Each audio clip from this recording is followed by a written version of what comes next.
The Dave Hooker Show. A presentation of Off the Hook Sports. Objective insight, expertise, top guests. Available on YouTube, Apple, Spotify, and the Off the Hook Sports app. Download now for free. Also available on offthehooksports.com. I compute and obey. Now to Dave Hooker. Ready. I kind of hope to have a major announcement today, but that's going to wait till next week. But I'll tell you what, it's just simply routine awesomeness, as we'll be joined by Fred White, break down Tennessee's camp as 8 days. That's Andy Kelly.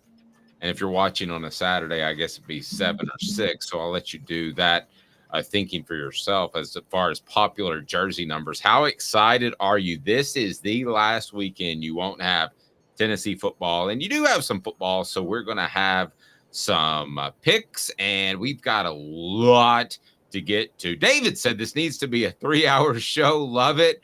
We're working on that as well. Goodness gracious, David, we'd love to do that, and we probably are fairly close to that. But we've got a breakdown of the biggest takeaways from fall camp for the Vols. That means a little bit of Arian Carter, Squirrel White, the pass rush, and Tennessee's offensive line. Out of those three positive, 1 negative. I'm going to be honest with you. This best game-winning celebrations, we'll talk to Fred White, as is the Football Friday with Fred. You got a Spanish coach kissing a player. So I don't know. What's the craziest celebration that Fred's been a part of? I'm going to guess he hasn't kissed any of his teammates. And also, LSU suspends a player because pre-NIL improper benefits. What does that mean? And picks by Caleb Calhoun. Caleb's calls coming up later in the program. Here we go, Mr. Calhoun. We've got a lot going on, and in a good way. Unlike maybe Donald Trump yesterday, we've got good stuff going on, and we're excited for the program.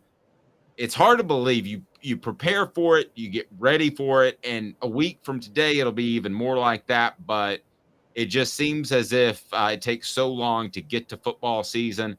I had a friend who went to a preseason game last night. You've got Navy and Notre Dame in Ireland. It's practically here. Next week is obviously the big weekend, but feels good. Feels good. How you feeling, Caleb?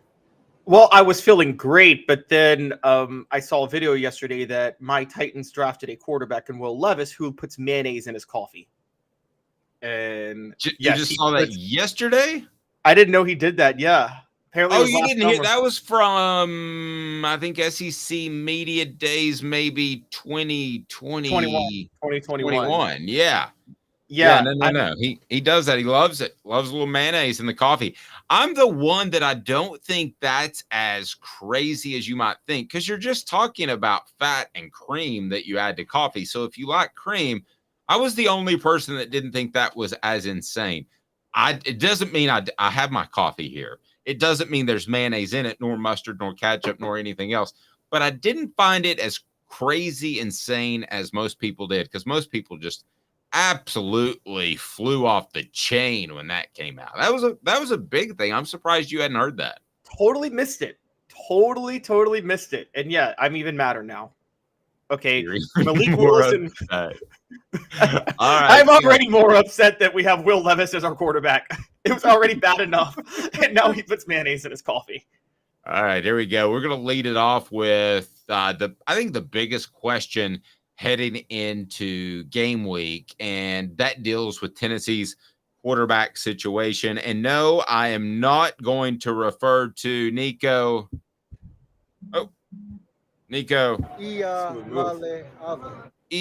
Male Abba. I'm not going to refer to him. This has to do with the quarterback that we know is going to start, and a look back to last year when Tennessee had one of its greatest quarterback performances in the history of the program. So here we go. Today's tough question brought to you by Zen Sports. Today's tough question.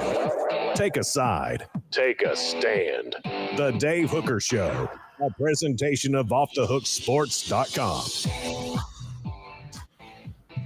Will Joe Milton match Hendon Hooker's success? Let me get a yay, nay on the message board, guys. Tell me what you think and your thoughts. By the way, if you're watching on Twitter, you can comment there. It's a great way to interact, and we will respond to you. So we're almost in game week. We want to hear from you. Will Joe Milton match Hendon Hooker's success? I feel very strongly about this and this question. But let me start with you, Caleb Calhoun. Will Joe Milton match Hendon Hooker's success? Before we get into your answer, how would you define that? Is that wins? Is that yards? Is that completion percentage? What all is that? Because Hendon Hooker was successful basically in every category you can imagine, with the exception of staying healthy throughout the season, and that was out of his control. So what do you define his success as last year? I think the most important stats are touchdown to turnover ratio, and that includes running and passing touchdowns and interceptions and fumbles. I think you got to throw those in. And then I didn't know that was a stat yet, but I like it. I think it should. Dave, we got to invent that stat. Me and you. No, really. I didn't. At our 3:45 a.m. production meeting, you didn't bring that up, but I'm all for that. So yes, yeah, that's fantastic. And then my other one is yards per attempt / carry. So the number of yards, a combination, the number of yards you gain per carry when he runs the ball, and the number of yards you gain per attempt when you throw the ball, and combine those. And if that's higher than Hendon Hooker's last year, I just made up two stats, guys. I made them up because I'm just a genius like that. But if you go with those two stats, and they are better than Hendon Hooker's last year, then it would be a better season. Now, Joe Milton in mop-up duty did have a better touchdown to interception ratio than Hendon Hooker. I don't know if you guys know this. Joe Milton still hasn't thrown a pick since he's been at Tennessee. He threw 10 touchdowns and no interceptions last year. Granted, all in mop-up duty, but he did start the Orange Bowl, and he started the first 2 games of 2021, and he still hasn't thrown a pick. And he averaged nearly 12 yards an attempt. I think with all of those things, he's going to not match Hendon Hooker's production, but he's going to be close. And I think he's going to be close because I don't think he's going to match it largely because I think Josh Heupel is going to run it a little bit differently. He's not going to call as many deep balls for Milton as he did for Hooker. He's going to have Milton kind of work the field a little more. So I think just by that very nature, his numbers will be a little bit down, but he'll still be highly efficient. So you're saying not as successful. I'm going to weigh in on that. I want to remind you that today's tough question today brought to you by Zen Sports. Zen Sports, the new sports book in Tennessee, revolutionizing the way you earn sports betting rewards. That means no more deposit bonuses that turn into deposit nightmares. On Zen Sports, what you see is what you get. With their cash rewards program, you get a lot of cash. For a welcome bonus, earn an unlimited 5% cash back on your betting volume for your first 15 days when you sign up with the code HOOKED. That's HOOKED, HOOKED. That's right, unlimited 5% cash back. Keep betting, keep earning with up to 3% cash back on your betting volume every month after that. And refer friends to earn a percentage of their betting volume as cash rewards too. Zen Sports bringing the cash back to Tennessee. So if you bet big on sports, you want to be betting on Zen Sports. Zen Sports betting just got better. Here's what the message board says before we get to my answer. It is Rocky Top Tom said he'll exceed if the offensive line can get their act together. So not a definitive answer there. And I don't know that they have or haven't. I'm kind of optimistic based off what Joey Halsley said yesterday, and we can get into that. And we will with Fred. Different but successful. Determining success, according to Dan, success is a playoff. According to Travis, better running backs, better receivers. JoJo will exceed Hook. SC Scout guy says, I don't think he will be as successful. He will still have a very good, solid season. So here's where I am on this. I'm kind of along the lines of what Travis says. I think more successful, and I'm determining that by wins, going against one of my stronger beliefs that the win-loss record should not be attached as a quarterback stat. Okay, there's 21 other people on the field, and there's a lot of other players that come on the field, and a quarterback has the greatest impact, but not the only impact. But I predicted them as making the college football playoff. So for me to sit here and say that that's not more successful would be a little bit silly. So I think it's more successful. I don't know that the stats will stack up and be as stellar, because I think that Josh Heupel took some teams by surprise and took some coaches by surprise last year. They'll be more adept at handling that, but better running game, I think so. Better group of receivers when you talk about Cedric Tillman was injured for most of the year last year. So I'm going to go ahead and say that I don't have any way of arguing against more successful, because if you make the college football playoff, that is more successful. Caleb, your thoughts on that, as I remind everybody to hit like and subscribe. Keep the comments coming, and we want you to be a part of the program. We want to open them up to more listeners day in and day out. So, Caleb, I think I would be contradicting myself if I didn't say more successful. So you think more successful because he will have maybe not exactly on Hendon Hooker's level, but comparable stats to Hendon Hooker, and the team success will be a little bit better, is where you're at. So it's not like it's a perfect word. Yes. Right. Because it's not like T. Martin, Tennessee was more successful in 98, but his stats were nowhere near Peyton Manning's in 97. It was like a different stratosphere. Not that T. Martin was bad. It's just the stats weren't close to what Peyton Manning did in 97. Well, and part of that too, in all fairness, was they limited what T. Martin could do. And I know that speaking to him, he was frustrated during that season in 98 that he wasn't allowed to do more. So he didn't even have the opportunity to go out there and put up those type of stats. Not saying that he would have, Caleb, but he didn't even have that opportunity from the get. Yeah, I knew they kept the harness on him through 4 or 5 games. And then really they didn't have a choice once Jamal Lewis got hurt. That's when kind of they were like, okay, we got it. It was the second half. And I'd love to talk to Fred when he's on about this, but I feel like it was the second half of the Georgia game where they just went, all right, let's go T. And that's when he kind of came into his own. As far as Milton with this, one of the things you said that I think would bolster your argument, because I disagree with you on it, is that you think he'll have a better season, even though teams may have at least they won't be as caught by surprise by Josh Heupel as they were last year. Dave, I don't think Josh Heupel caught them by surprise last year, because Josh Heupel was already there in 2021. Everybody saw the offense in 2021 and what it could become. And it's not like Nick Saban didn't see that offense, and it didn't matter. He faced Hendon Hooker. He had already faced Hendon Hooker, and it still didn't matter. Hendon Hooker torched his defense last year. So I'm not so sure Heupel caught people by surprise. Well, I think the culture of Tennessee's program is what caught other teams by surprise. Jalen Hyatt, if not for a great culture, would have just faded into obscurity or transferred. So there were a lot of guys that elevated their play. So maybe not the actual scheme. Maybe they knew what he liked to run offensively, but the entire program taking a step up, you'd have to agree, took us by surprise, took the nation by surprise, right? Yeah, I think that Tennessee was a little. Maybe I'm thinking big picture more than just scheme. Well, we're forgetting how close last year could have been to almost being a repeat of 2021. Tennessee needed overtime to beat Pitt. The defense won that game more than the offense. They easily could have lost to Pitt, and they easily could have lost to Florida. And what are we talking about if Tennessee's 2-2 going to LSU? If they are 2-2 going to LSU, Dave, I'm pretty sure they lose in Baton Rouge at that point, because they feel like the season is not what they wanted out of it. So but holding off Pitt and holding off Florida gave them exactly the momentum they needed going into a bye and then coming back to face LSU. I mean, look, what do you think, Dave? So they start 6-0 after beating Alabama, but say they lose to Pitt and Florida early, because they easily could have lost those games. So say it goes the other way and they lose those 2 games. Do you really think they're beating LSU and Alabama after that? I don't.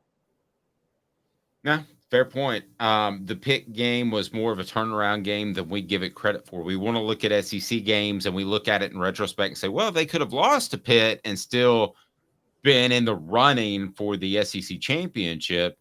So that's not that big of a game. But as far as belief in the system, belief in the defense, no, that was a big time deal. So who will finish as the Vols' biggest offensive weapon? Dylan Sampson, Jalen Wright, Squirrel White, or somebody else? That's the discussion we'll have right now. And I'm going to tell you the biggest offensive weapon because of his consistency and ability to move the chains. As much as I love Sampson, as much as I love Jalen Wright's ascension, and Squirrel White is a freak athlete. Sampson out of the group may have had the best offseason of all of these guys.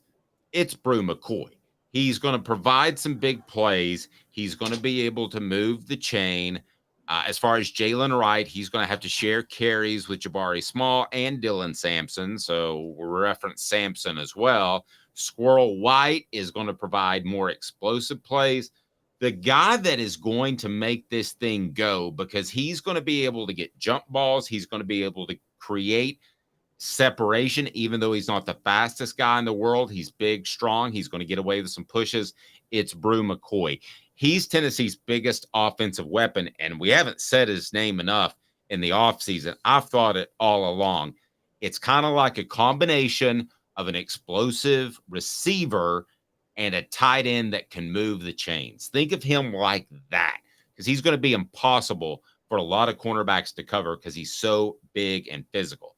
And listen, you can get away with push-offs, and he's good at that because he keeps his hand low. You just can't go above the shoulders. That's the old rule. Nick Saban created that for defensive backs, and a lot of receivers use that as well. I'm taking Brew McCoy, and I feel confident. You?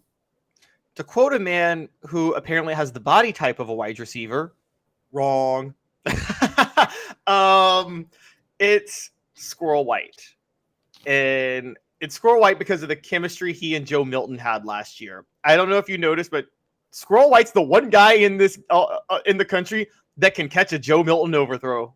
And there's going to be quite a few Joe Milton overthrows. So I think that's why Squirrel White is perfect for Joe Milton, and he caught a lot of Joe Milton balls last year. So I think because Joe Milton is in there, Joe Milton can actually let it fly, and he doesn't really have to worry about timing it with his receiver because Squirrel White's going to get to the ball. So I'm going Squirrel White.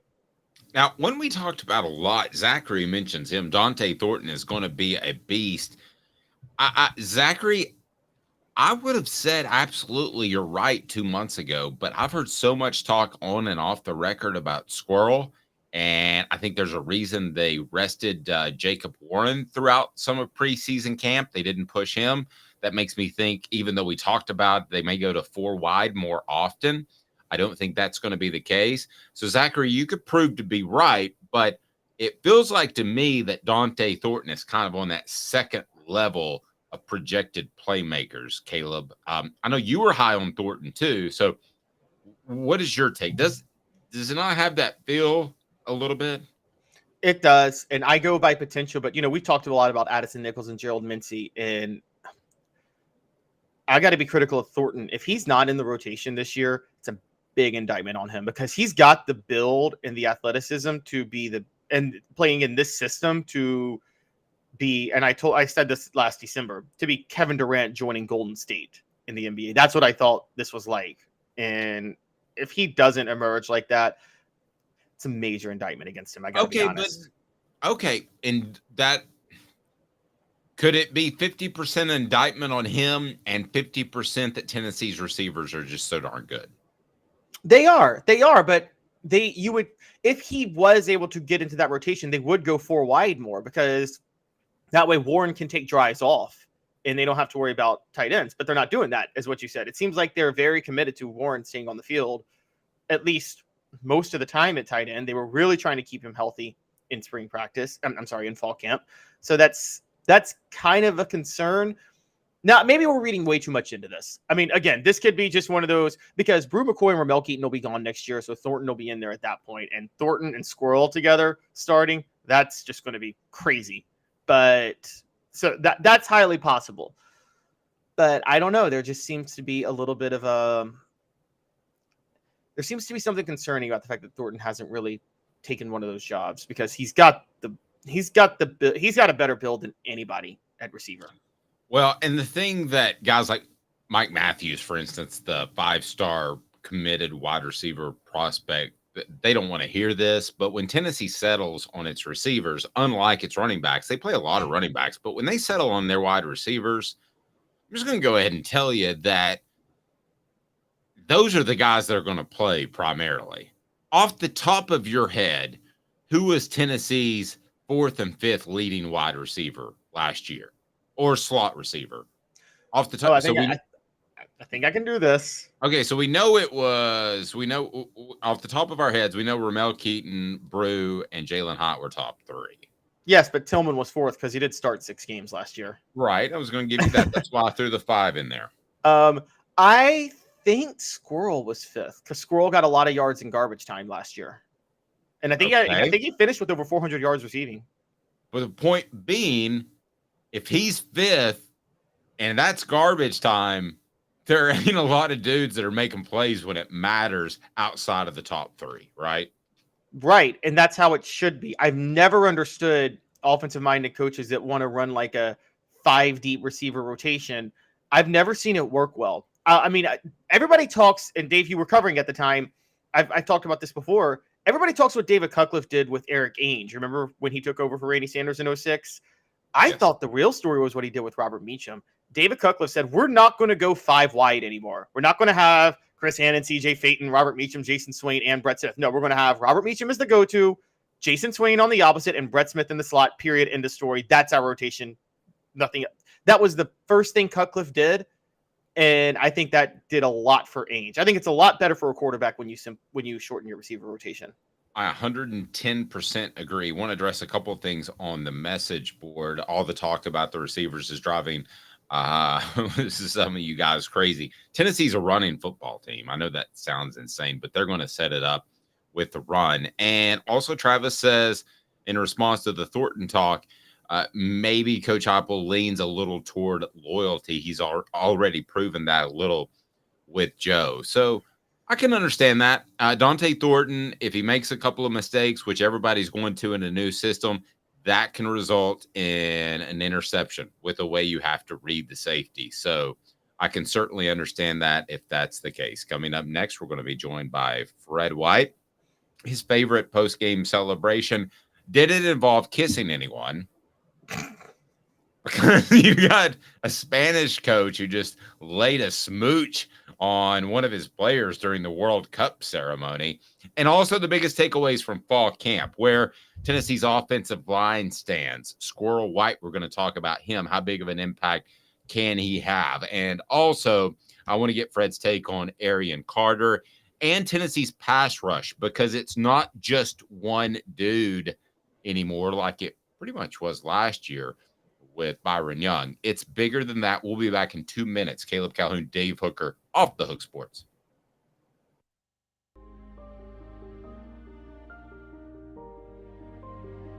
Our family has been creating one-of-a-kind pieces of jewelry in West Knoxville since 1986.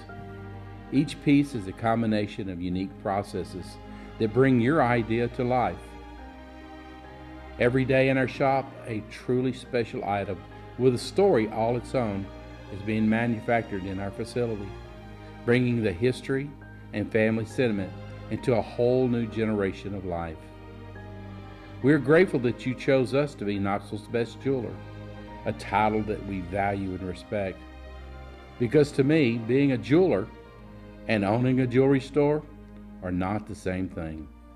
I'm Rick Terry. I'm a jeweler, and we want to be your jeweler. Kingston Pike and Campbell Station Road in the heart of Farragut, and downtown on Gay Street right next to the Tennessee Theater. Hi, Mike Davis here with City Heating and Air, reminding you to always dare to compare. Our team provides quality local heating and air service, installation, and maintenance across East Tennessee. We use only the best equipment like American Standard heating and air conditioning for your residential, new construction, or commercial needs. Honesty, dependability, and customer satisfaction have been the cornerstones of our business since 1961. City Heat and Air. Dare to compare. These mountains hold and defend a spirit far better than moonshine. A drink that holds flavor, that becomes necessity. A hard cider made and relished by folk who are as hearty as they are legend. A refreshment that can only be found in one place, with a taste that makes you say, give me 3 bottles of the good stuff. Tennessee Cider Company, where necessity can be found. Who's this guy? Hello, who is it? The Dave Hooker Show, Who? a presentation of Off the Hook Sports. What? YouTube, Apple, Spotify, and the free Off the Hook Sports app. Back to Dave Hooker. Let's go ahead and bring the man in now because he is phenomenal. And the Celebrate 98 series continues. David Leverton to drop here shortly, and we've got another special guest coming up as, man, it continues, and it's been a blessing to be able to be a part of it. I can't thank our friends at Tennessee Cider Company enough for making it a reality. You can go to tncidercompany.com, use the promo code HAT, and you will get a free hat with any purchase. Let me just say this. You can order cider and it's delivered to your home and it's fantastic. And it comes from Tennessee fans. Do it. tncidercompany.com. tncidercompany.com. Fred White joins us now. He's got his orange on. Fred, it's the week before. As a player, first, how are you, sir? I'm doing good. It's a Friday. It's a high school football Friday. So I'm going to catch some of the best players in the state of Georgia this weekend. So yeah, I'm excited. Yeah, it's an exciting time. If you scout the next Eric Berry like we did, let me know. What's it like being a player and being just a week away? Are you antsy? How do you control your emotions being this close? Man, you're tired of hitting on your own teammates.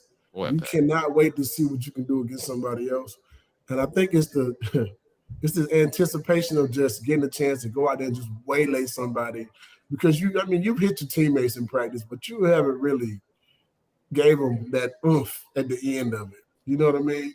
So I think now you get a chance to just go do it. And you talk about anxiety, man. I used to lay my clothes out for the whole week, like I was in high school, just knowing that I got to be clean when I go out there for the ball walk and those type of things. Man, you want to get a chance to go out there and just hit somebody and do something different, and just see a different color jersey. Yep. Caleb and I, in hopes of getting better, we at SEC Media Days when we were together, we just knocked the hell out of each other in the backyard.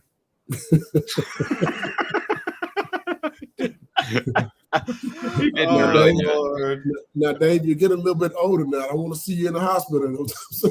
Oh my gosh. Yeah. Speaking of, I did a leg presses the other day for reps, and I can't walk, but that happens. All right. So let's get to it. Fred's appearance brought to you by Fred. And if you need all-state coverage, you can do it. How do people get a hold of you before we get into the biggest takeaways from preseason camp?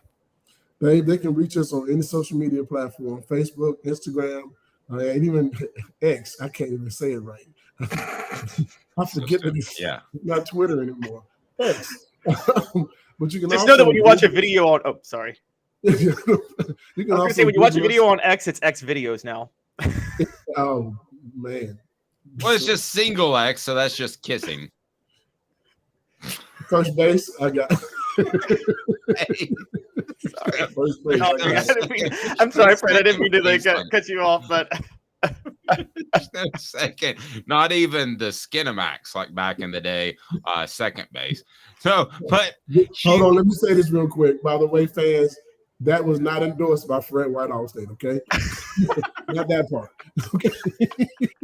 Yeah. But yeah, you can get fantastic coverage and you'll be in good hands with Fred White. He will certainly take care of you. Let's get to 4 downs because we're going to get to the biggest takeaways from fall camp, and we do that right now. 4 downs. 4 questions, 4 answers. The Dave Hooker Show. 4 Downs. A presentation of offthehooksports.com. Biggest takeaways from fall camp. We're going to talk Arian Carter, Squirrel White. Tennessee's pass rush is deep, and Tennessee's offensive line has kind of stumbled down the stretch of preseason camp. We'll get Fred's thoughts on that. It's brought to you by Andy Mason, AndyMasonRealEstate.com. Andy Mason has the best prices and best service in the biz. He's in Knoxville. AndyMasonRealEstate.com.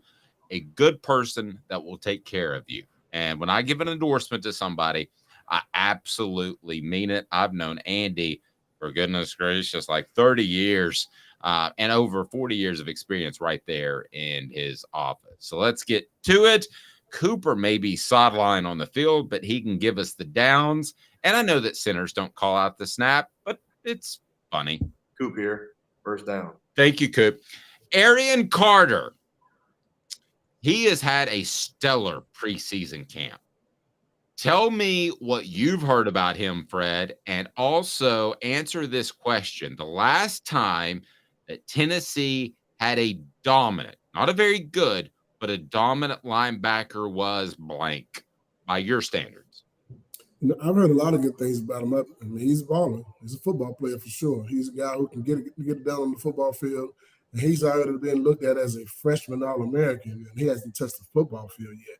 So that kind of says a lot about his character and what type of football player he can be, and his potential. I'm going to say that also in that way. Potential means you haven't done anything yet. You got to do it on the football field against a different opponent first. But I think he has the ability to do a lot of those things. We've had a lot of good linebackers that come from Tennessee.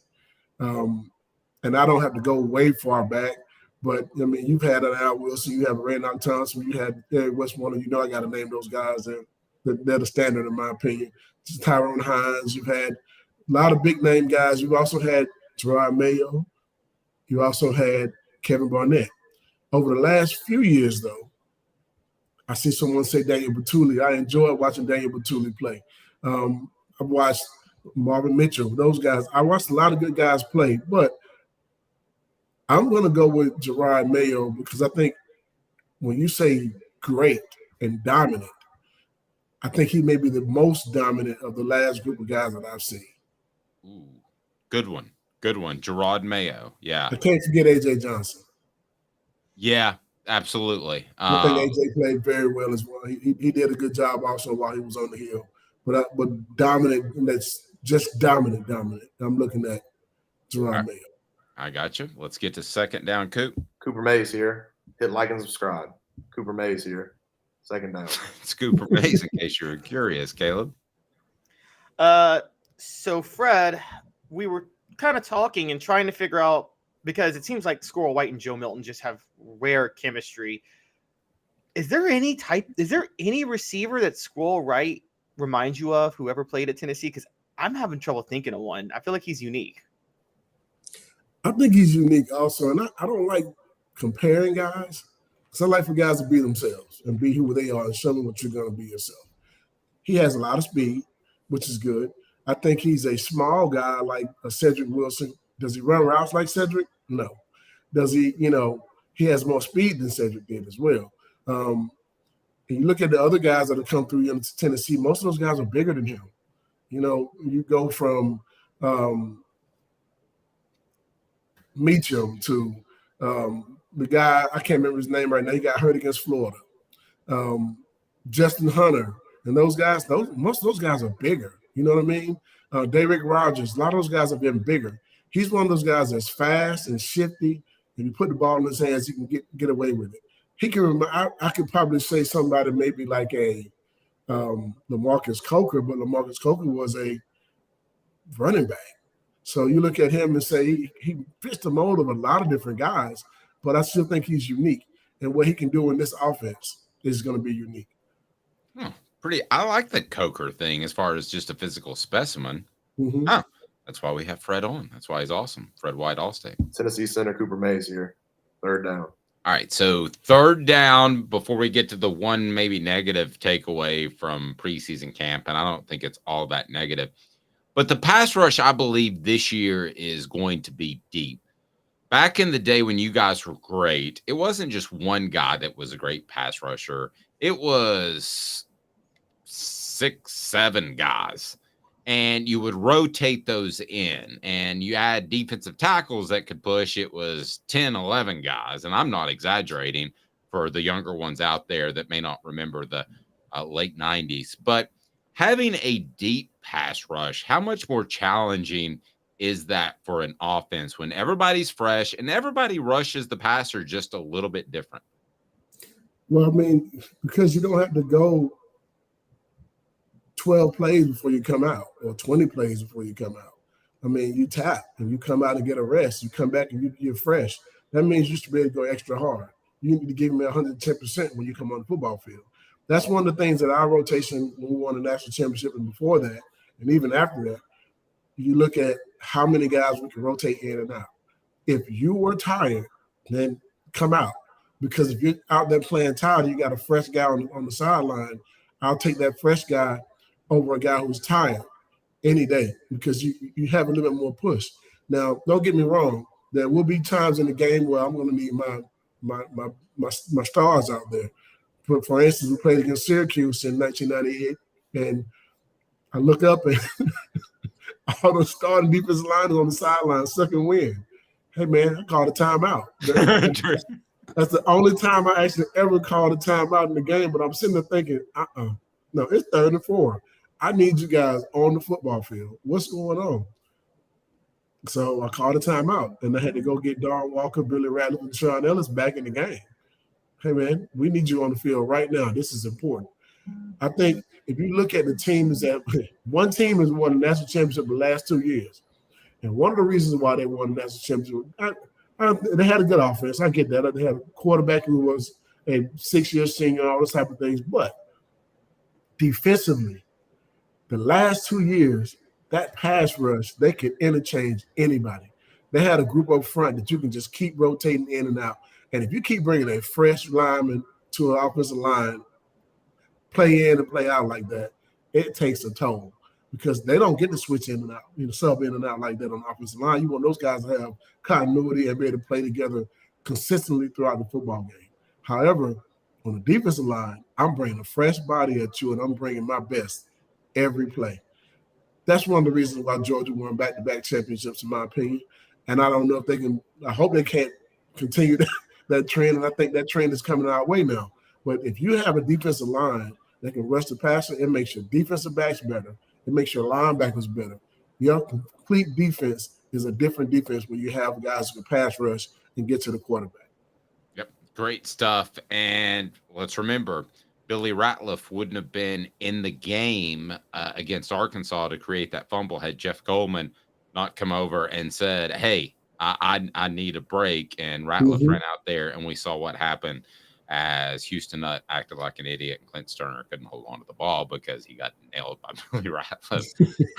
Well, actually, he didn't get hit. I guess Billy pushed his own offensive lineman, which is almost cooler than just a natural tackle. I mean, to push an offensive lineman into the quarterback and create a fumble is maybe the coolest thing you could do. And that's like you said, had Jeff Coleman not tapped his helmet and said, hey, I need a breather, Billy Ratliff's not even in the game because it was his set of plays to play. Yep, absolutely. Let's go to 4th down there, Caleb. All SEC center Cooper Mays here, 4th down. Thank you, Coop. Well, Fred, speaking of all SEC center Cooper Mays, doesn't look like he's going to start the first couple of games. We understand Ollie Lane has moved over to center. I feel like Tennessee's having some issues at left guard. They haven't gotten what they wanted out of Addison Nichols or Gerald Mincy yet. Is it too late for this? Is it too late to find a solution at this on the offensive line before the season starts next week? No, it's next man up. Next man up mentality has to be your thought process. You got someone has to step up, and you'll find out who that guy is. And the thing is, if our defensive line is doing as good as we say they are in practice right now, that would mean you're going up against good talent every week already. And that's something that can help you get better. But also, when you put that group of guys up against Virginia, so when those guys are out there, then you're going to see what it's like. You're going to see what they're like going against someone else. I think that because of our defensive line being better than what it had once was and having more depth, I think that has helped also figure out, okay, well, maybe we may be a little bit better than what we thought we were. You know what I mean? And the prime example of that is we played against Syracuse in 1998. I had to bring that game back up. We didn't know exactly how good we were after that game was over with because Donovan McNabb went for the 31 for 30-something, 37 or something like that, and have over 300 yards and 3 touchdowns. And we couldn't get him on the ground. Then you go to next week and we have 4 sacks. I mean, so you don't know how good you are until you go up against other talent. And I think that's going to help us. Playing against Virginia and Nashville is going to be the test for our offensive line. And I'm hoping that I feel like they're going to be okay. Depth is something that you always got to have. So that means if you got 3 or 4 guys that are close and no one has actually taken the job yet, they're going to get trial by fire. And you need to grow up real fast or you're going to lay it down. And if you leave your hat on the mound, somebody's going to pick it up and run with it. Absolutely. Excited to say that Campbell, Cunningham, Taylor, and Hahn has joined us, and they will be bringing you the Vol Report with Jacob Warren coming up, and it's going to be in season, and it's going to be fantastic. And what do you think about that, Jacob? What's up, everybody? This is Jacob Warren asking you to like, subscribe, and share. Dave needs this. Thank you. All right. What the H? Say wham. Oh, that's the wrong drop. Man, see, I'm trying to be too fancy. I'm trying to be Beethoven when in reality I'm just Dave. What the? What was he thinking? Release the hounds. The Dave Hooker Show. Keep cool. A presentation of offthehooksports.com.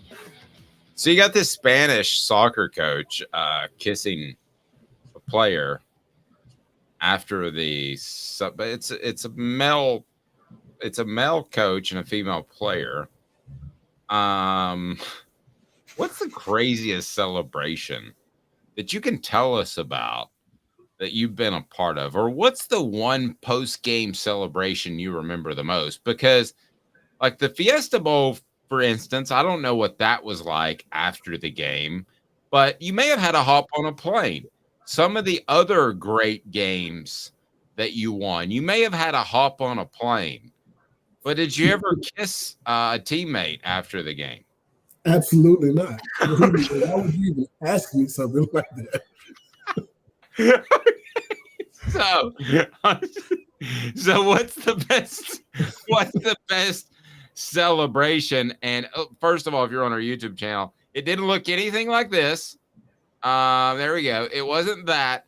But what's the best celebration? Just the feeling of camaraderie. You don't have to tell me about something crazy that may have happened because goodness knows we were younger men back then and we did some things that we probably don't want to speak about publicly. But what was the best celebration that you remember? Maybe it was the national championship game. You know, one of my favorites, I have a few of them, but one is watching Peyton direct the band in Alabama.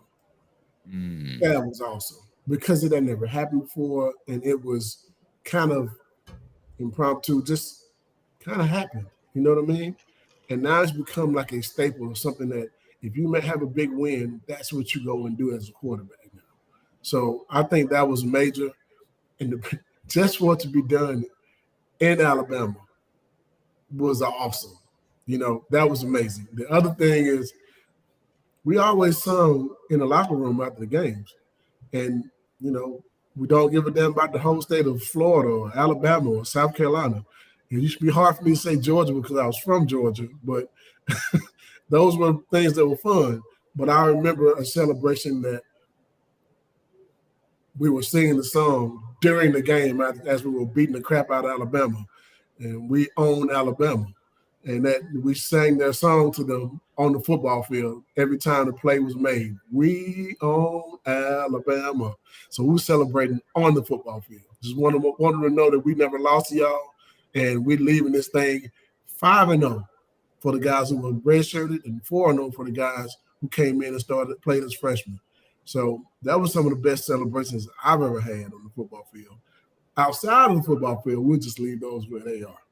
So that was, and it was to the tune of Sweet Home Alabama. I used to have a version of that song, and I was chided for playing that on the air. My, how things have changed in talk radio. But it was We Own Alabama to the tune of Sweet Home Alabama. You did that on the field during the game? And listen, the first person I heard said they were playing the song at the stadium while we're on the field, and we're whooping that butt pretty good. And Deion Grant says, man, I like that song. Then he starts singing it. We own Alabama. So everybody on the football field, before they're breaking the huddle, we're screaming this song in the fourth quarter. We're singing the song to them on the football field. Given that and the Sean Alexander, that might be y'all's biggest trash talk game, I think, that you told me about, Fred. I feel like y'all were just so mean to Alabama that day. Well, I mean, for all these years, Tennessee hadn't beat Alabama, you know. When we get to school, it was over. We weren't scared of them. And that was, you know, I think that was a part of don't get me wrong, they had a lot of talent. A lot of guys who played NFL football. Fernando Bryant, still a really good friend of mine. Curtis Alexander was one of the other running backs on that team. He was a good friend of mine also. I mean, there's a lot of guys on that team that were amazing. So I look at it now and I say, man, Alabama was the biggest rivalry for most Tennessee fans. Not for me. And every time somebody brings up Alabama from around Alabama guys, and they always, you know, how good they are now, how many times they beat us, I always bring it up. I am part of a group that has never lost to Alabama. So you can talk trash to me, but you can't talk trash to the time that I was playing at UT, because you can go back in history and look at all the teams that beat Alabama 5 years in a row, and I'm part of it. Pretty strong. Yeah, it's just to bring a couple of points in with the kissing thing. To be fair, some people are bringing up like kissing is a form of greeting in a lot of European countries, so it's not as abnormal as we're seeing. And also, Fred, I wanted to see if you watched the Florida documentary, because Tim Tebow kissed his roommate Tony Joyner when they were blowing out Tennessee in 2007. And I didn't know this. Tony Joyner apparently just got convicted for like killing his girlfriend like 2 months ago, and has got 25 years in prison. That's another one of the. So between Tony Joyner and Aaron Hernandez, Tim Tebow was hanging out with the best people at Florida. Conversation just took a hard left turn. But Fred, did you watch that documentary at all? And what did you think of it? I thought it was propaganda, rank propaganda for Urban Meyer. You know what I thought about when I watched it? It's the same idea I gave Tennessee years ago that we should have done for our national championship reunion, to kind of give an idea of a story, which is why we're doing Celebrate 98, to tell our stories our way. I wish we had done it now, because it's this big thing on Netflix and it's untold stories. Same thing we're doing with Celebrate 98, but we're just doing it our own way. Thank you, Dave, for helping me get started on that, and thank you for making this a reality. So if you haven't seen Celebrate 98, you need to go check it out. Same things that are on that video, we talk about a lot of those things, a lot of moments that are different, that people that have not seen or don't understand or didn't hear those stories. But watching that with Florida, I thought, wow, that's amazing. That's an opportunity for a lot of fans to understand that it's just not the football games in practice. We have real lives too. We go through real things as well. And some guys may not turn out to be the guys you thought they were going to be. And some guys may not be alive 10, 15, 20 years later. You never know. And I think that's part of what was great about watching it. I watched the Johnny Manziel one. That was amazing too.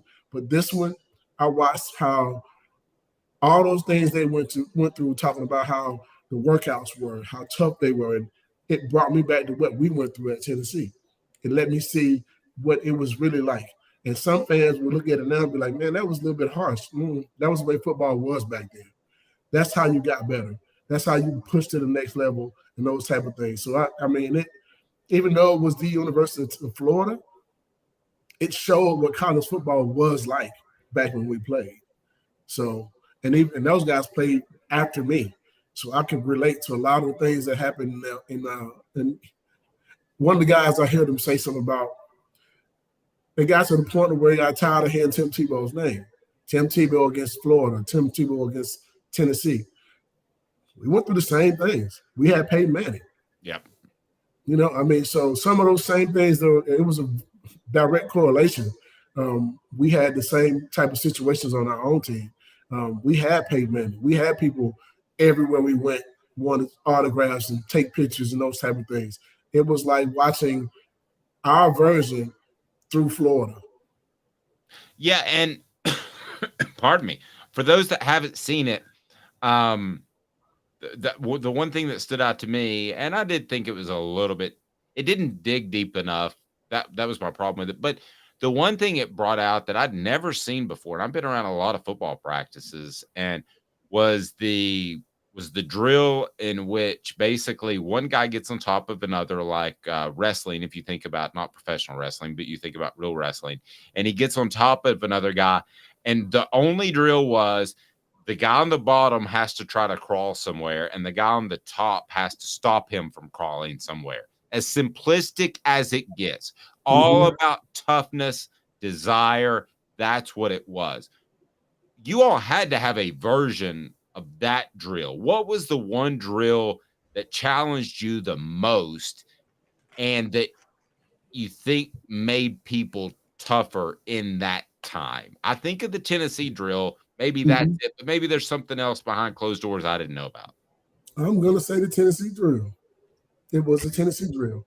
You know, Dave, this is crazy, man. I had this conversation with Terry Fair just last weekend, which is amazing. We're talking about this. The Tennessee drill, I just realized what the goal actually was. Because I thought the goal was to beat your guy and make the tackle. Terry was like, no, that's actually not the drill. That's not the focus of it. I was like, what do you mean? He said, you got to whoop the guy in front of you, and that's it. Yep. The running back doesn't matter because you got other guys on the football field. And I was like, no. My thought process was to beat the guy's ass in front of me and also make the tackle. And he was like, well, you went a little extra, but that's because that wasn't the drill. No, I can remember, because so much happens, especially when you're at practice and you're watching football practice. A lot of times the media has no idea what's going on. I like to think I'm a little above the average, but I mean, there are a lot of times you guys do stuff and you can't see from field level and you don't know. But I remember when you were on Tennessee's baseball field at Lindsey Nelson and you guys would do the Tennessee drill and we would have to sit up there in what was left field stands and you guys were in center field and we would have our binoculars. And the one time that I could come away with a solid opinion on something was the Tennessee drill and who won those drills. And I would say that guy's a dog. That guy's going to play. That guy's tough. Now, some were, not able to pick up the offense or the defense or whatever. But as far as the toughness of it, I remember one, and this is a little random, but I remember Kelly Washington just standing up and being tough. And I know a lot of people don't like Kelly Washington, but I had a lot of respect for him after that drill because he didn't fade away from it. He took part in it. And there are countless other guys I could mention, but man, if you beat your guy in front of you, that was the guy that I kept my eye on for the rest of preseason camp. I hate to say these names, but it is true. It is what it is. I'm gonna call it like I see it. You get mad and upset, you do. Oh well. I watched John Henderson, who was the #1 player in the state of Tennessee, and there's a guy by the name of Tim Hodges, and I love Tim. Don't get me wrong. I remember and this he was the one. #1 offensive tackle out of the state of Texas. I mean, both of these guys are behemoths. 6'7" is one and 6'8" the other. These are two of the biggest guys we've ever seen. And they are on the football field when they line up. And listen, we're trying to figure out, okay, who's the dog? Man, that ball snapped, and John Henderson drove him 20 yards back. It was like, oh, shoot. That's insane. I swear, I remember that one in my You little remember that? Yes, in my little binocular sitting in the left field stands of Lindsey Nelson Stadium. And I'm talking about 320 pounds, 6'7", 320. And John Henderson, 6'8", 300. Listen, so they went again because Tim was like, nah, we're going to go again. Next snap, he drove him 30 yards. Fred's not exaggerating. He didn't go back like a couple yards and get his footing, get his cleats in, and hold his own. It was just lock out and drive. And I'm sitting there thinking to myself, I've never seen a guy that big on skates like that ever in my life. And I was thinking, of course, we all realized at that point, like, hey, man, we got a grown man as a freshman.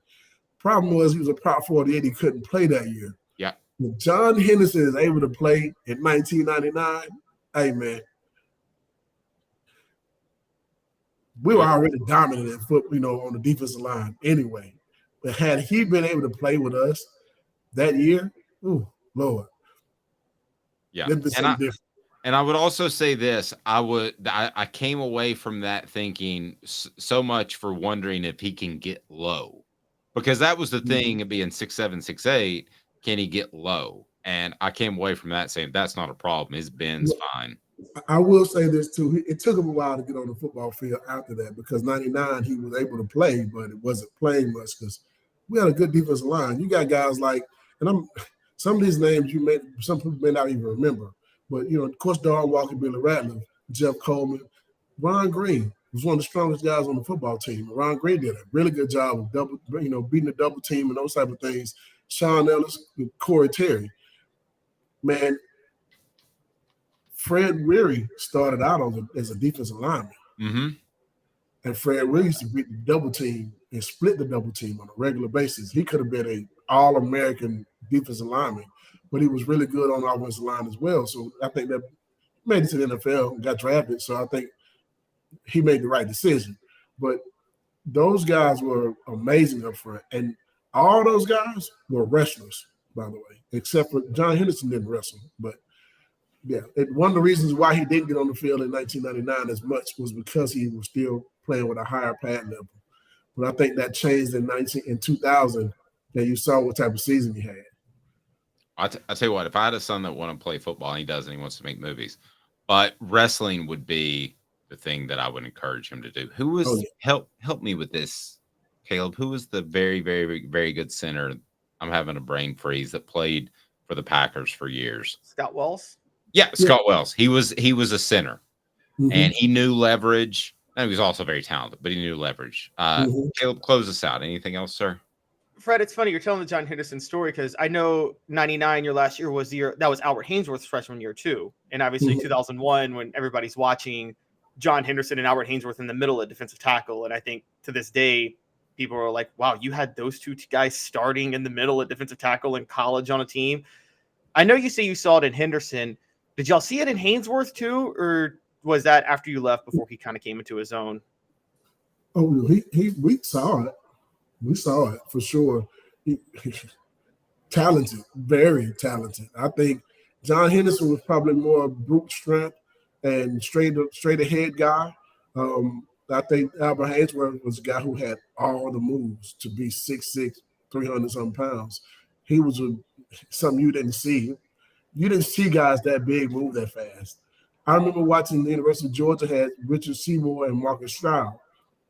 John Henderson and Albert Haynesworth they were like the same of those. I mean, one guy was more brute strength, the other guy was he had it all. He had all the moves you can have to be that big. He could spin move, he could beat you on the pass rush, he could, all those type of things. Dip and rip. John Henderson, I'm gonna beat your butt, just line up in front of me. I'm gonna take my hands and I'm gonna drive you so far back in the backfield that's it. He was that type of guy. He was strong as an ox. When we watched them, we saw those guys, and we tell people all the time, hey, man, listen, we had John Henderson and Albert Haynesworth on our team in 1998, and they barely touched the football field. They didn't know how good the guys in front of them were. Yeah, and I remember what Coach told me. I was asking, I can't remember which coach it was, and this is how quickly the Albert thing came out, much like the John Henderson thing. I said, what makes him anywhere close to as good as John Henderson? And because John, I think, was higher rated, and the coach said it was just that he hurts an offensive lineman every time he hits it. He had that fast twitch off the ball where it's like, after a while, after getting hit hard 25 times, you got to be like, hell, this sucks. I mean, this is terrible. Yeah. He had that fast twitch, like almost like I guess you would think maybe a defensive end getting off the line and rushing the passer, but that's what he had in the interior, which made him different, but they were both great, no question. Yeah, and I'm not going to tell you no lie, that doggone Albert Haynesworth was mean as a rattlesnake on that football field. He was mean as a rattlesnake. He wanted to whoop you. He wanted to make you feel like at the end of the game that you couldn't block him. John Henderson, it took him. If you beat John Henderson in a game, then you messed up. You might want to stalemate him first quarter. Just keep stalemating. If you ever get him for the rest of the game, he's going to give you so much effort. And because he does not want you to know that you beat him in anything. So that was the difference between those two. John, it took him a little bit to get going. If you felt like he played and did something dirty to him or whatever, the rest of the game, he's going to make you look bad. That was his motivation. When he got to the NFL, I mean, you look at it, he would have the defensive coaches, one of the trainers slap him. And he wanted him to slap him so hard that he knocked blood from his mouth before he got ready to go out on the football field. He needed something else to get to that point, right? But he's such a nice guy. But Albert, that attitude, that meanness was there from the time he touched the football field to the end of the football game. He wanted you to know he was better than you. I could talk to you all day, but you've got people to put in good hands with Allstate Insurance. And I know you got work to do. Fred, again, if people need insurance, just Google Allstate and Google Fred White, and you'll be taken care of. We appreciate you, buddy. And when we talk to you next week, it will be a real Football Friday with Fred. So yes. Yeah, have a blessed weekend, sir. Fred's appearance brought to you in part again by our friends at Tennessee Cider Company. Go to tncidercompany.com. You can get fantastic cider delivered to your home. Use the promo code HAT. Use the promo code HAT. Thank you, Fred. Be well, my man. Happy Friday.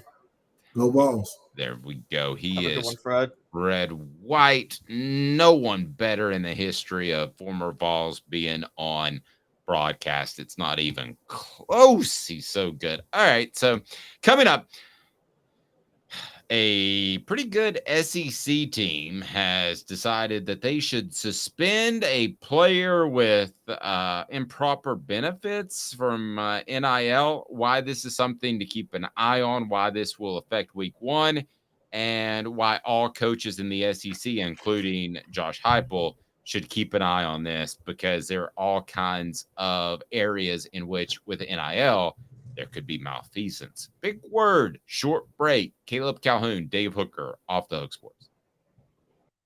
Candace, I was really heavy into the drug culture. I was selling drugs. I was just constantly in pain. I was missing like a good support system in my life. Candace has given me everything that I need in order to successfully have a wonderful recovery, in order to have a life that I didn't even know was possible. And it's not just about me anymore, and I love that. I absolutely love it. You can take your life back. Call Cadis today. With all that sun, sand, and salt water, the beach is a very relaxing place. Unless you wear contacts. Ow! Open your eyes to the best the beach has to offer with LASIK vision correction from Campbell Cunningham Laser Center. Sports Treasures in North Knoxville is one of the South's largest sports cards and memorabilia dealers, featuring over 10 million sports cards from vintage to modern. Sports Treasures carries a full line of hobby boxes, singles, autographed memorabilia, Tennessee Vol collectibles, fan cave decorations, and so much more. See a museum full of collectibles at Sports Treasures, 4819 North Broadway in Fountain City, and Sports Treasures on Facebook. Sports Treasures, where the real sports fan goes to shop. Who's this guy? Hello, who is it? The Dave Hooker Show, Who? a presentation of Off the Hook Sports, What? YouTube, Apple, Spotify, and the free Off the Hook Sports app. Back to Dave Hooker.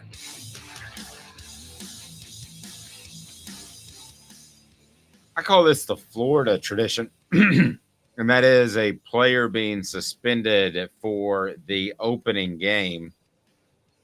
And it's something that Florida used to do all the time, and they usually schedule a couple of cupcakes so they could get their discipline out of the way before they played Tennessee, which was at the time the biggest matchup in September in all of college football. So we've got that happening with LSU. And so you're acknowledging Florida State's a cupcake then, which I've been saying. Oh, no. I was just, I got something. I agree with you, Dave. Florida State is a cupcake for LSU this year. For LSU, yes, but not a cupcake overall. We're not talking about Southwest Missouri State, who beat the Vols in the NCAA tournament. But anyway, It might be. Yeah. Okay, so players suspended for NIL improper benefits. Now, here is why you should care if you're a fan of anybody that's not an LSU fan out there, because if your school is doing a good job at NIL, and Tennessee is certainly one of them, there are others as well, then these are one of the pitfalls that are out there. So, Caleb, let me ask you, sir, what happened at LSU, and describe why a very key player was suspended. It is the stupidest thing in the world. The NCAA suspended Mason Smith for one game because he received an improper benefit that is no longer an improper benefit, but it was pre-NIL in 2021 when he received it during an autograph signing. So the NCAA, he cooperated with the full investigation, and the NCAA said you're suspended for one game. This is absolutely ridiculous. This is grandstanding by the NCAA to try to send a message of, hey, we're still here, so you better care about us. This is the stupidest suspension of all time. It's not an improper benefit anymore. It just happened to be right before the Supreme Court made the ruling on NIL. And so the NCAA is trying to take a stand. Okay, so this is essentially me getting a speeding ticket for speeding a year ago. And let's say that back in the day, I'm old enough to remember when they raised the speed limit from 65 to 75. So it would be like me going 74 and getting a ticket retroactively. However, I completely disagree with you. I think that it may be grandstanding, I'll give you that. But if you broke a rule that was a rule at the time and they can prove it, then you should go ahead and suspend them for that reason. If Joe Milton took $500,000 from Michigan 4 years ago, then he should be suspended. So I don't have a problem with the suspension, and I'm a little surprised that you do. Now, I think the NCAA, this is one of those instances where they want to look relevant. You called it grandstanding. I call it, hey, I'm still relevant. I'm the NCAA. I'm with you on that one, but I don't have a problem with somebody getting suspended for breaking a rule that was a rule when he broke it. I do. I think it's dumb. It's not like it was. If it was Tennessee where there was massive amounts of cheating before it was a rule, Jimmy Pruitt, McDonald's bags, okay, you want to suspend a player or hand out some punishment, fine. This was one improper benefit. He fully cooperated with the investigation. Let it go. This is like in Colorado. This would be like, okay, Maryland, they've legalized marijuana. This would be like if police decided to retroactively arrest somebody because they've decided, well, we think you had drugs in your car before marijuana was legal. Well, so what? It's not an issue anymore. And it's not who benefits from the suspension? What purpose does this suspension serve? Don't break a rule that's no longer a rule anymore? Yeah, but I think there's something else at play here too, because this to me, if I got no problem with him being suspended, I think he should be suspended. But I think there are probably 100 incidents where this happened. So why do they pick on LSU? To me, there's something. I don't want to get too conspiracy theorist. I have a habit of doing that. But what could LSU have done to make the NCAA mad, where they just want to slap you on the wrist and say, "Hey, you got this. Stay in line." What could they have done? I don't know what that is. Maybe it has something to do with the Will Wade investigation. Maybe they weren't as compliant. His nose. Yeah, He's I mean, his I'm nose just at the FBI. Yeah, I'm just going to go down the conspiracy theorist track here for a second, because why did the NCAA pick out LSU when I guarantee you there are 100 other incidents of this? Are you telling me that Nico didn't get anything beforehand as big as he was? Are you telling me that before he walked on campus, he didn't get anything as a recruit? Are you telling me that Jaden Rashada, who is now at Miami after going to Florida, are you telling me he got zero? I mean, it's hard for me to believe. So why did they pick LSU is my question. Maybe they want to give off the clout of non-bias, because there is probably a belief that LSU was protected for years because Mark Emmert was the commissioner of the NCAA who came from LSU. So maybe this is an overcorrection on that end. I mean, I never got the vibe that the NCAA favored LSU. I don't know if you did. I've heard people give that vibe that they think the NCAA favored Tennessee, dating back to the former Alabama stuff. But I think there's I'm sorry to interrupt, but I think there's an argument to be made for that Tennessee gets preferential treatment from They also earned it, though. They earned it because okay, I'll give you an example. Does the SEC get preferential treatment in the playoff now for college football? And did they in the BCS towards the end? Yes. But they also earned it, because for so many years they kept dominating that it just created the idea, well, I mean, they really are that good. I think Tennessee consistently was always out in front of investigations and self-reporting and working with the NCAA. So yes, did they get preferential treatment? Yes, they did. Does anybody really believe that let's not forget the whole academic fraud scandal that led to Fulmer turning in Alabama for Albert Means. Yeah, I'll be the first to tell you, I believe Fulmer did that to get the NCAA off his back. And I do think there was probably some academic fraud that happened at Tennessee.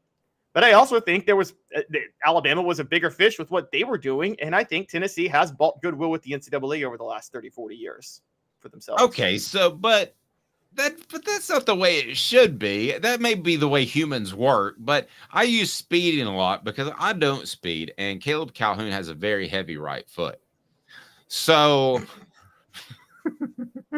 so I have a drive to Knoxville today that I'll make in half the time. But so if a cop pulls me over and he said, "I got you going 84 in a 75, I'm going to give you a ticket," and I say, "Whoa, you should have seen me a few miles back. I was going 98 easy. I mean, I was absolutely smoking." Then that cop shouldn't say, "Okay, well, then I'll reduce that 70 whatever ticket it was, that $150 ticket, to 75 because you told me about something else you did." In fact, he should make it more. Tennessee has gotten preferential treatment, earn it or not. There is a strong argument, if I'm an Alabama fan or a Georgia fan, that Tennessee got off easy with the Jeremy Pruitt situation. They hammered Pruitt, and that may be a trend or whatever, but I can go back to the mid-'80s where there was a picture of Sports Illustrated with Neyland Stadium cracked in the middle when you open the front page next to the table of contents, because the NCAA was about to hammer Tennessee. And they got off then, too. And they got off other times, too. Every time Tennessee undergoes an NCAA investigation, we cover it at Off the Hook Sports. We haven't been around that long. But do I ever think this could be huge, major, and destroy Tennessee's program or postseason ban or anything like that? No, I don't. And I don't know if it's because Roy Kramer was from Maryville. That's what people used to say. Or it's because they are so compliant. But who's not compliant anymore? What doofus athletic director would say, "I'm not going to work with these guys, and I'm going to be incredibly difficult"? LSU with Will Wade. They literally did that with Will Wade. They openly refused to work with the NCAA. So so we have figured it out. You've proven my conspiracy theory. I thought I was just kind of going out in left field. Think about it this way. Okay. When I worked for a local newspaper in a small town in Western Maryland, I covered crime. a lot. I had a crime beat for a minute. I covered a lot of incidents. Guess what? Judges on sentencings are much more lenient to people who cooperated with the police. They're much more lenient to people who don't have who have less of a track record of committing crimes. It could be, I hope so. Well, I mean, like if two people are convicted of the same crime, a judge will be more lenient to someone who has a better background, who maybe this was their first crime they committed, or they're at least a productive member of society. They have a job, they take care of their family, versus someone who doesn't. Judges take that stuff into account with sentencings. And so if the legal system is going to do that, obviously the NCAA is going to do that. Yes, when you do things wrong, your behavior surrounding the situation will determine the leniency that comes for you. The most extreme case is this guy named Ray Lewis, who was compliant and just saying, maybe got away with something because of that. Yeah, and I don't think Aaron Hernandez was helped by the fact that he may have been involved with multiple murders too, even though he wasn't convicted on all of them. You can't tell me the judge wasn't somewhat aware of that when he handed out the sentencing. Coaches with dismissals too. Think about coaches will dismiss players. Sometimes two players committed the same infraction, but one, it's like their 17th infraction, and the coach is like, all right, you're gone. Okay, well, let me ask you this. Do you think Tennessee got preferential treatment in the Jeremy Pruitt thing? Because not only did he get hammered and Tennessee got off with a fine, no postseason ban, but also the timing of it was pretty interesting. A Friday afternoon when they released that, which is a news dump time for those that don't know, and Caleb does. When you've got bad news, you dump it on a Friday afternoon so it gets lost in the weekend shuffle. And it was right before what has become the biggest recruiting month. And what has Tennessee done since that? They picked up 2 5-star guys that other SEC teams wanted. So is that unfair preferential treatment? If I'm Georgia or Alabama, I'm saying, heck yeah. I mean, yes, it is. I'll be honest, it is. They got preferential treatment. Okay, your least favorite program, Dave, the one you hate the most, Missouri, got a bowl ban in 2019 for the smallest infraction that doesn't come close to what Tennessee and Jeremy Pruitt did. It doesn't come close. But I think Tennessee has bought themselves some goodwill with the NCAA. That happens. You buy yourself some goodwill, you're going to get some more favorable treatment. So, I mean, look, Alabama had Auburn, they would come down hard on because, Dave, you know this as well as I do. Auburn has a history of cheating with the NCAA. I mean, it's a deep, long history of cheating and not complying and doing whatever they can. So if Auburn gets caught doing something, yeah, they're going to get the hammer. They're going to get it pretty bad, too. I'll give you another example. Southern California, what did they do? What did the NCAA do to the Trojans after they hired Lane Kiffin? You're right. I will bet you right now, if they'd have hired Jack Del Rio or Jeff Fisher, Steve Sarkisian. Well, Steve Sarkisian on Pete Carroll's staff. Yes. Okay, so not him. If they would have hired somebody that had no NCAA issues, like Lane Kiffin had boiling at Tennessee, if they'd have hired somebody without any NCAA issues and no ties to Pete Carroll's staff, I guarantee you it wouldn't have been 35 scholarships or whatever it was. And I mean, they got hammered bad. Lane Kiffin had no chance to succeed there. They got hit so bad by the NCAA. And I can tell you personally that he was stunned how hard they got hit. And he wouldn't have taken the job and he would have stayed at Tennessee if he'd have had an idea that it was anywhere close to that. But it was his hiring with the hostess gate thing going on that caused them to get hit so hard. So it's like the chicken or the egg thing. But, yeah, I guess that further proves your point. Now Tennessee gets away with what they want to. Yeah, I mean, or maybe the NCAA loves Tennessee so much they were mad at Lane Kiffin for leaving Tennessee. Yeah, that's absolutely right. All right, so lastly, a new segment on the program that we're incredibly excited about. It is, what have we decided to call this? Okay, for the written word, we're going to call it Caleb's Call. But for the show, it's Hooker Picks. Who doesn't love Hooker Picks? I love Hooker Picks. Sometimes it's hard to pick one out from the crowd, but those are the good ones, I've been told. So Hooker Picks are now, we're going to have picks each and every week, and it's going to be brought to you by Zen Sports. And my guy Caleb is a winner. So you want to tune into this, go ahead and get your You're going Zen to get sick of winning, Sports. guys. That's right. Get your Zen Sports app. And the cool part about Zen Sports is you get cash back when other people that you recommend bet. So it's pretty cool. But let's start with Vanderbilt, the 17 and a half. The format I'm going to give to everybody real quick. Okay. Every week, I'm going to bet on the over/under and the spread for every SEC game and every game featuring an SEC team and every game featuring 2 top 25 teams.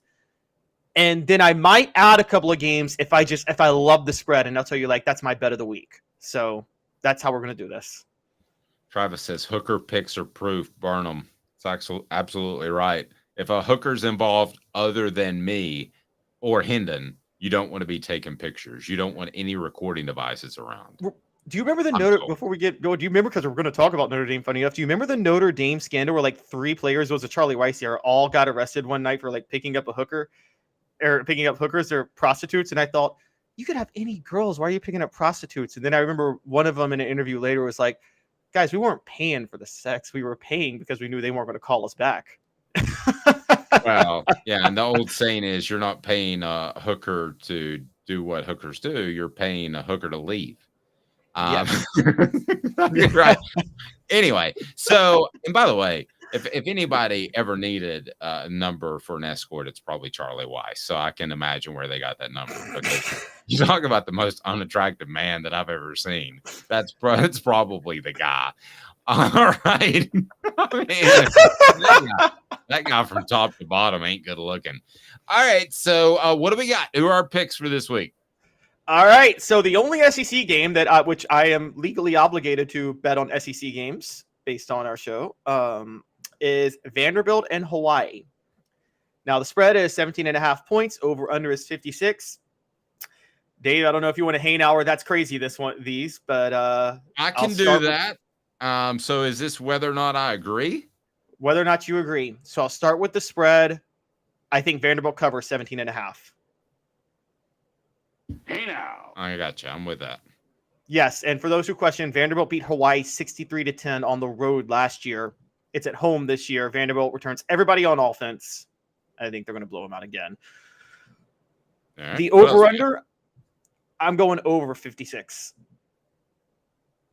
That's crazy. No, Vanderbilt's going to slow this thing down. They scored 63 alone on Hawaii last year. Okay, maybe not. Go ahead. and Hawaii themselves return everybody on offense, while Vanderbilt does lose some talent on defense. So I think Vanderbilt's going to give up more points than they gave up last year, but they're still going to score at will. I'm looking at a 45-20 type game for that for Vanderbilt. All right. So that's the only one I have to make. Now, here are some other college football bets to make. It's a high spread.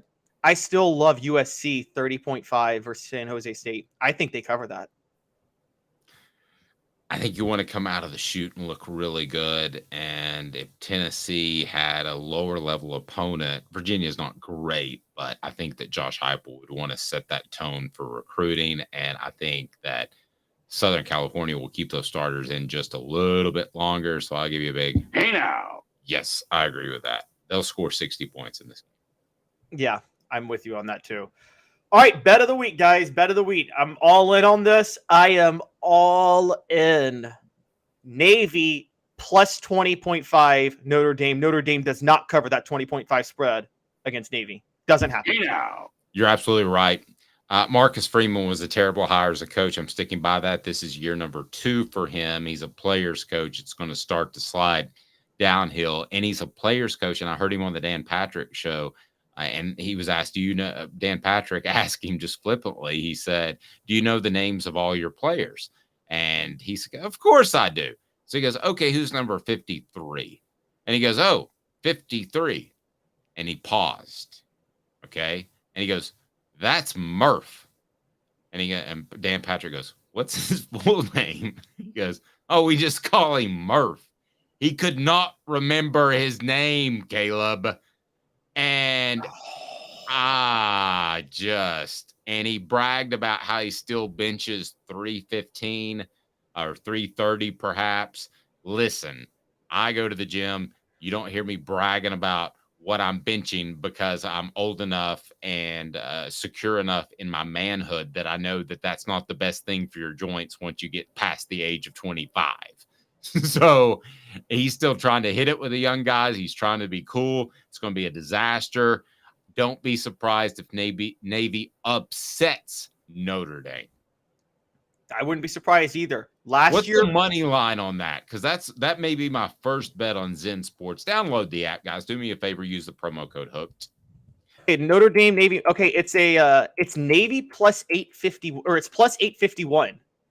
So you bet 100, you would win $851. That's a hell of a money line. That's a ridiculous money line. Who in the world? Oh my gosh! Now Notre Dame, it's minus 1549. So, oh my gosh, that is a payout, man. I would say I want to add a few things. Gets excited. It's like we put cocaine on the table in front of Michael Irvin or something. Caleb's geeking over this. All right, so let's throw this out here real quick. A few things. Navy runs the triple option, so they're going to slow the game down, making it harder for Notre Dame to win by more than 20. Yes. Notre Dame only beat them by 3 last year. Notre Dame has a new quarterback. You're right. They got Marcus Freeman as head coach, and their new offensive coordinator got demoted from his last job at West Virginia as offensive coordinator. So I don't know why Marcus Freeman decided to hire him to replace Tommy Rees. And the game's in Ireland, and Navy returns everybody.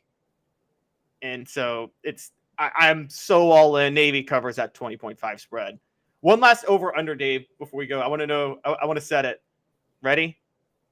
Yes. Guys, we're not political at all. We are not. I don't care. I don't care what happened or what you think about last night's arrest. But if you think Donald Trump is 6'3", 215 pounds. Yeah, he said he was 6'3", 215 pounds. Let's set. How far off is he? Oh, I think on his weight. I think he's 260 easy. I was going to go 240, but so somewhere in between there. But yeah, not 215 though. Yeah, if we put he's over 240, man. You think he's over 240? I can see it in his face, and I've seen a couple of golf shots. Again, not a political statement, but own it.